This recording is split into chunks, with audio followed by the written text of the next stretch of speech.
끝까지 살아남은 자는 누구? 혈육도 버린 채 마지막 카드를 꺼내든 강세리. 그 카드의 정체는 과연 무엇일까요?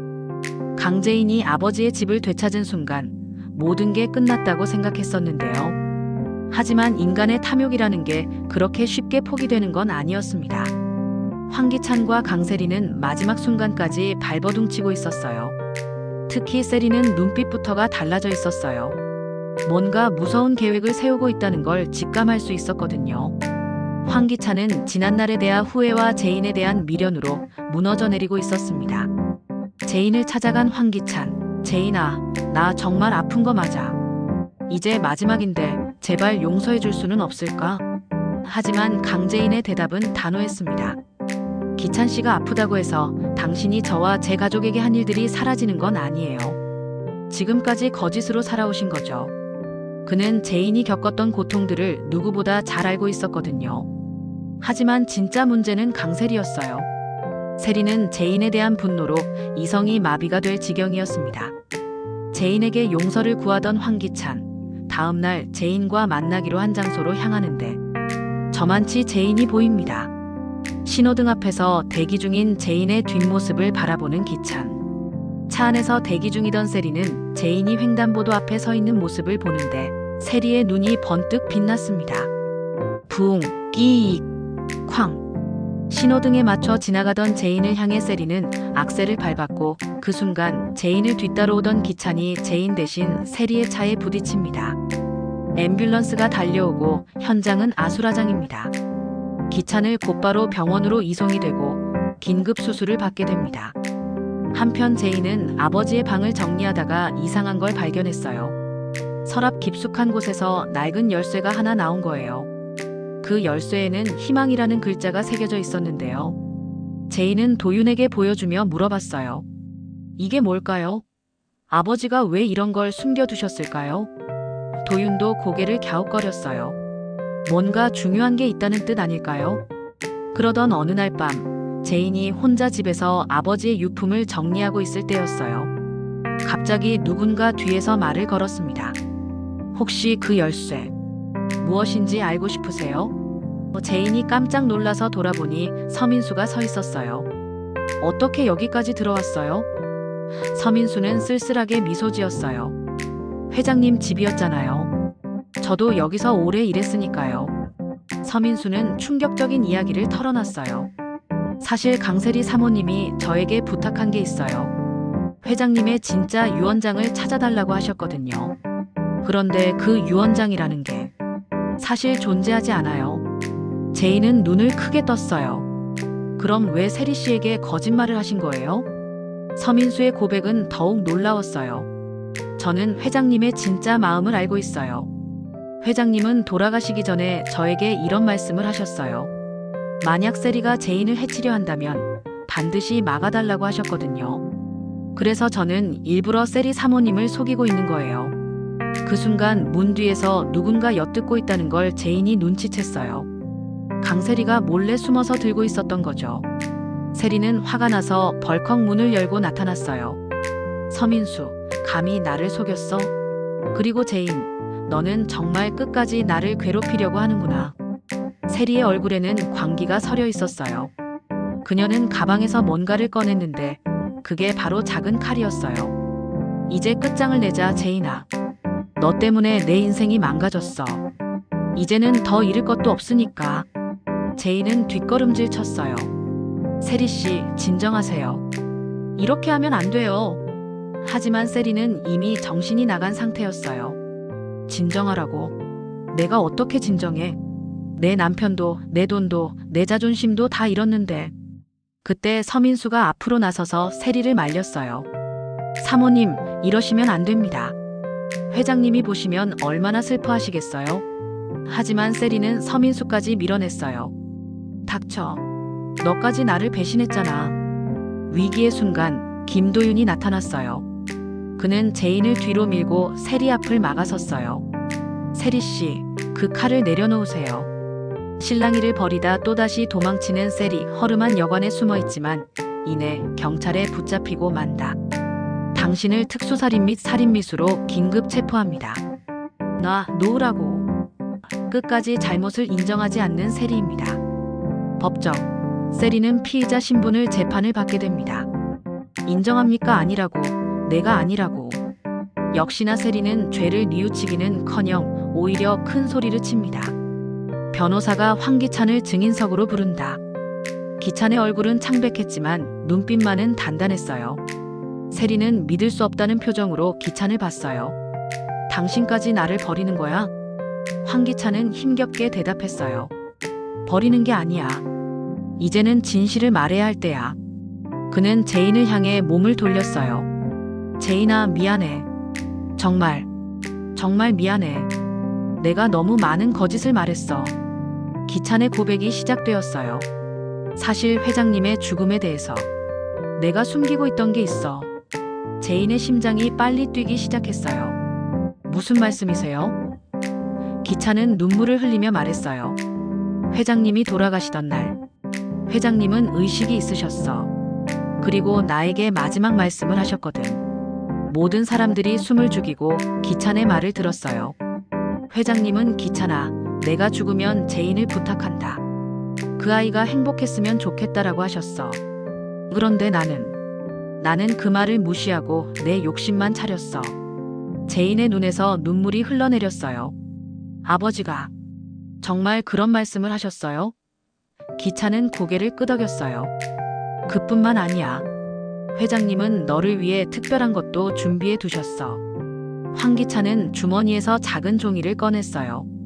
이건 회장님이 직접 쓰신 진짜 편지야. 나한테 제인이 힘들어할 때 이걸 전해달라고 하셨거든. 제인은 떨리는 손으로 그 편지를 받았어요. 편지를 펼쳐보니 아버지의 친필로 이렇게 쓰여 있었어요. 사랑하는 내 딸 제인아, 아빠가 곁에 없어도 너는 충분히 강한 아이야. 그 열쇠로 지하실 금고를 열어봐. 아빠가 너를 위해 준비한 선물이 있단다. 제인은 그제야 그 열쇠의 의미를 깨달았어요. 모든 사람들과 함께 지하실로 내려갔는데요. 금고를 열어보니 그 안에는 상상도 못한 것들이 들어있었어요. YL그룹의 진짜 주식 증서들과 세리와 기찬의 비리를 증명하는 모든 증거들이 정리되어 있었던 거예요. 강세리는 그걸 보고 완전히 무너져 버렸어요. 안 돼. 이럴 수는 없어. 그녀는 주저앉으며 중얼거렸어요. 내가 이렇게 망할 수는 없다고. 하지만 이야기는 여기서 끝나지 않았어요. 서민수가 마지막으로 중요한 말을 했거든요. 사실 회장님이 돌아가시기 전에 저에게 또 다른 부탁을 하셨어요. 만약 제인이 이 모든 걸 견뎌낸다면 그때 진짜 선물을 주라고 하셨거든요. 제인은 궁금해했어요. 그게 뭔데요? 서민수는 미소를 지으며 또 다른 봉투를 꺼냈어요. 이건 회장님이 국외에 만들어두신 재단의 운영권이에요. 전 세계 어려운 사람들을 돕는 재단이죠. 회장님은 제인 양이 언젠가 이 일을 해주길 바라셨어요. 그 순간 제인은 아버지의 진짜 마음을 이해할 수 있었어요. 아버지는 단순히 재산만 물려주려던 게 아니라 더 큰 사명을 맡기려고 했던 거였어요. 며칠 후 법정에서 강세리와 황기찬의 재판이 열렸어요. 세리는 끝까지 자신의 잘못을 인정하지 않았어요. 난 아무 잘못 없어. 모든 게 다 제인 때문이라고. 하지만 증거들이 너무 명확했어요. 판사는 세리에게 징역 15년을 선고했어요. 황기찬의 경우는 조금 달랐어요. 그는 자신의 잘못을 모두 인정하고 진심으로 사과했어요. 저는 용서받을 자격이 없습니다.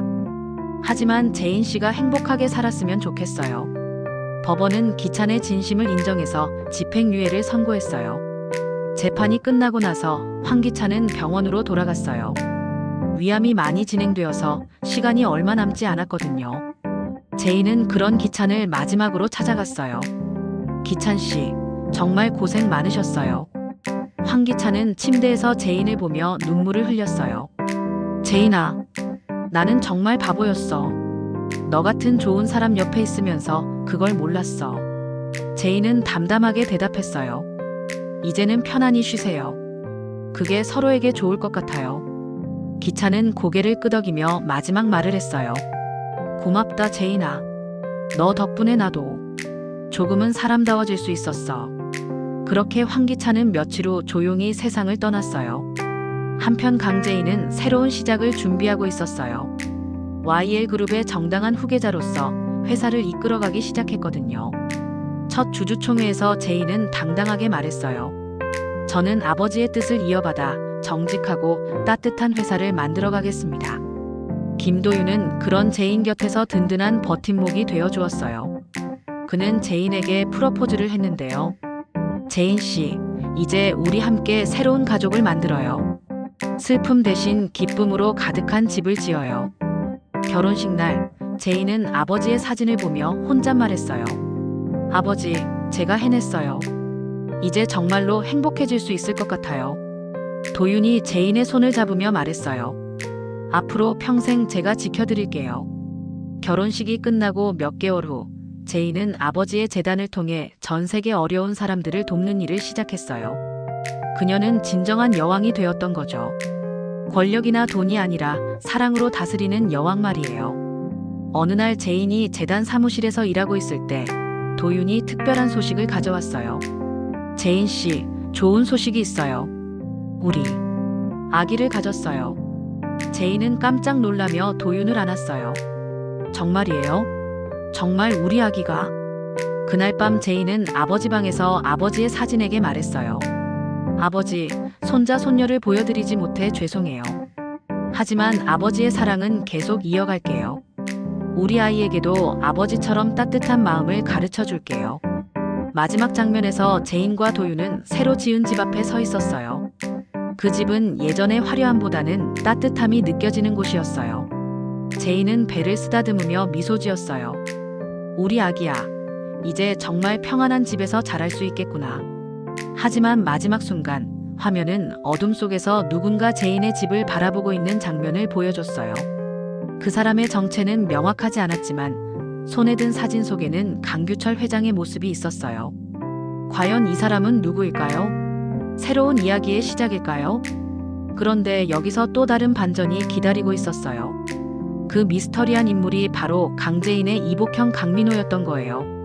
민호는 어린 시절 해외로 입양 보내진 후 성공한 사업가로 자리 잡았는데요. 그는 줄곧 강규철 회장이 자신을 버렸다고 생각하며 복수를 꿈꿔왔던 거예요. 강민호는 제인의 집 앞에서 중얼거렸어요. 아버지, 이제야 제대로 된 후계자를 찾으셨군요. 하지만 저도 아버지의 아들인데 왜 저만 버리셨을까요? 그의 눈빛에는 복잡한 감정이 섞여 있었어요. 원망과 그리움, 그리고 묘한 질투가 함께 말이죠. 다음 날 강재인은 회사에서 놀라운 소식을 들었어요. 비서가 급하게 달려와서 말했거든요. 사장님, YL그룹 주식을 대량으로 매입하는 사람이 나타났어요. 그 사람이 이사회 소집을 요청했는데요. 제인은 당황했어요. 누가 그런 일을 하는 거죠? 그 답은 곧 밝혀졌어요. 강민호가 이사회실에 당당하게 나타난 거예요. 안녕하세요, 여러분. 저는 강민호입니다. 강규철 회장이 아들이죠. 이사회실이 순식간에 술렁거렸어요. 제인은 믿을 수 없다는 표정으로 민호를 바라봤어요. 강민호는 침착하게 말을 이어갔어요. 저는 20년간 해외에서 사업을 해왔습니다. 그리고 이제 아버지가 남기신 유산에 대한 제 몫을 찾으러 왔어요. 그는 제인을 향해 고개를 끄덕였어요. 제인 씨, 우리는 남남이 아니에요. 같은 아버지를 둔 형제죠. 제인의 머릿속이 복잡해졌어요. 아버지가 자신에게 말하지 않은 비밀이 또 있었던 거예요. 민호 씨라고 하셨죠? 아버지께서 당신에 대해 말씀하신 적이 없는데요. 민호는 씁쓸하게 웃었어요. 그럴 거예요. 아버지에게 저는 지우고 싶은 과거였으니까요. 김도윤도 이 상황을 심각하게 받아들였어요. 그는 제인에게 조용히 말했어요. 제인 씨, 일단 그분의 신원부터 확인해 봐야겠어요. 진짜 회장님의 아들인지도 의문이고요. 하지만 민호는 이미 모든 증거를 준비해 왔어요.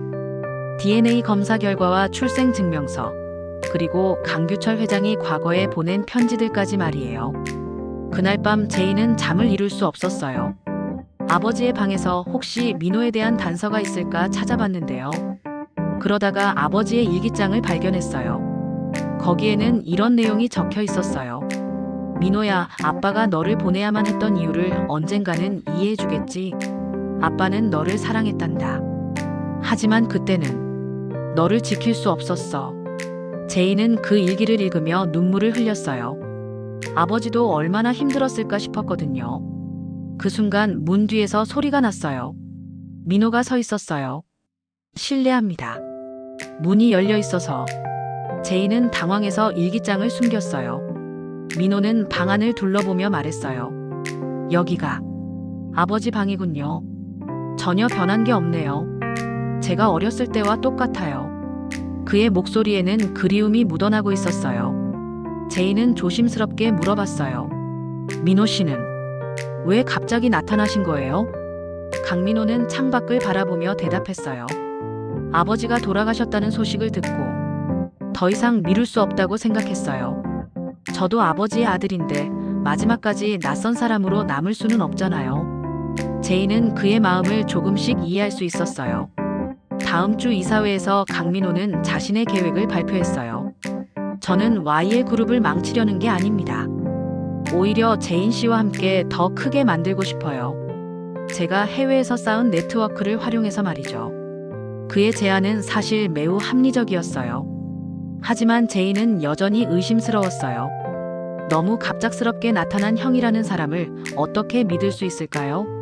김도윤도 같은 생각이었어요. 제인 씨, 조심해야 해요.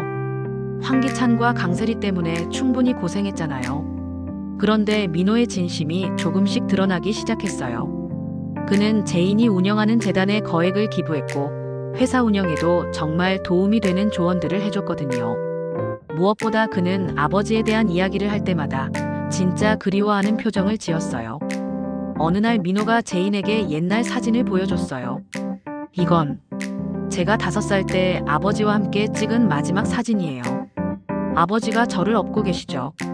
사진 속 강규철 회장은 정말 행복해 보였어요. 제이는 그제야 민호가 정말 아버지의 아들이라는 걸 확신할 수 있었어요. 민호는 계속해서 설명했어요. 당시 아버지는 사업이 너무 어려우셨어요. 그래서 저를 더 좋은 환경에서 키우려고 입양을 보내신 거였죠. 하지만 어린 저는 그걸 이해할 수 없었어요. 그냥 아버지가 저를 버렸다고만 생각했거든요. 제인의 마음이 조금씩 누그러들었어요. 그럼 왜 이제야 오신 거예요? 아버지가 살아계실 때 오셨으면. 민호는 고개를 숙였어요. 자존심 때문이었어요. 제가 성공한 다음에 당당하게 돌아오고 싶었거든요. 하지만 그 사이에 아버지가. 두 사람은 그날부터 조금씩 가까워지기 시작했어요. 민호는 제인에게 해외 사업에 대한 많은 것들을 가르쳐줬고 제인은 민호에게 아버지의 마지막 모습들을 들려줬어요. 김도윤도 점차 민호를 인정하게 되었어요. 그런데 며칠 후 또 다른 사건이 터졌어요. 감옥에 있던 강세리가 갑자기 면회를 요청한 거예요. 제인은 처음에는 거절하려고 했지만 세리가 중요한 말이 있다고 해서 결국 면회를 가게 되었어요. 감옥에서 만난 세리는 많이 초라해져 있었어요. 제인아, 나 정말 미안해. 그동안 내가 너무 미쳤었어.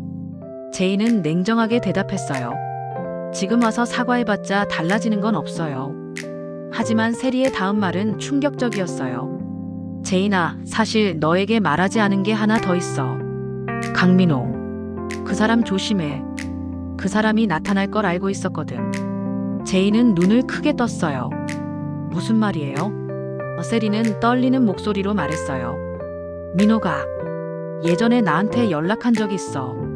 아버지 회장님이 돌아가시기 전에 말이야. 세리의 고백은 계속되었어요. 그때 민호가 나한테 제안했어. 세리 씨가 제인을 무너뜨리면 내가 나중에 회사를 접수할 때 세리 씨에게도 몫을 주겠다고 했거든. 하지만 나는 그 제안을 거절했어. 내가 직접 해결하겠다고 했거든. 제인의 머릿속이 복잡해졌어요. 민호가 정말 순수한 마음으로 돌아온 게 아니었던 걸까요? 아니면 세리가 마지막 아기로 거짓말을 하는 걸까요? 제인은 혼란스러워했어요. 그날 밤 제인은 민호를 불러서 세리의 말을 물어봤어요. 민호는 잠시 당황하는 기색을 보이더니 솔직하게 대답했어요. 맞아요. 저는 처음에는 복수하려고 왔어요. 아버지가 저를 버렸다고 생각했으니까요. 제인은 실망했어요. 그럼 지금까지 다 거짓말이었던 거예요? 민호는 고개를 저었어요. 아니에요. 처음에는 그랬지만 재인 씨를 만나고 나서 마음이 바뀌었어요. 아버지의 일기도 읽고 아버지가 얼마나 저를 그리워하셨는지도 알게 되고 민호는 눈물을 흘리며 말을 이어갔어요. 재인 씨, 저는 이제 진심으로 당신과 함께 아버지의 꿈을 이루고 싶어요. 복수 따위는 의미가 없다는 걸 깨달았거든요. 가족이 되고 싶어요. 진짜 가족 말이에요. 제인은 한참 동안 민호를 바라봤어요. 그의 눈빛에서 진실을 읽을 수 있었거든요. 민호 형, 정말 진심이에요? 민호는 고개를 끄덕였어요. 네. 이제 우리 같이 새로운 시작을 해요. 그렇게 강재인과 강민호는 진짜 남매가 되었어요. 두 사람은 힘을 합쳐서 YL 그룹을 더욱 발전시켰고 강규철 회장이 꿈꿨던 따뜻한 회사를 만들어갔어요. 김도윤도 이 새로운 가족 구성에 자연스럽게 녹아들었고요. 몇 개월 후 재인과 도윤의 첫 아이가 태어났어요. 민호는 삼촌이 되어서 조카를 무척 예뻐했어요. 이 아이는 정말 회장님을 닮았네요. 눈매가 똑같아요. 제인은 행복하게 웃었어요. 우리 아버지도 보고 계실 거예요. 마지막 장면에서 온 가족이 아버지의 제사를 지내고 있었어요. 강재인, 강민호, 김도윤, 그리고 갓난아기까지. 제인은 아버지 사진에게 말했어요. 아버지, 저희가 모두 화목하게 잘 지내고 있어요. 아버지가 바라시던 대로요. 그날 밤 제인은 창문 너머로 별을 보며 생각했어요. 진짜 여왕이란 혼자 모든 걸 차지하는 게 아니라 사랑하는 사람들과 함께 행복을 나누는 거라는 걸 말이에요. 여왕의 집은 이제 정말로 완성되었어요.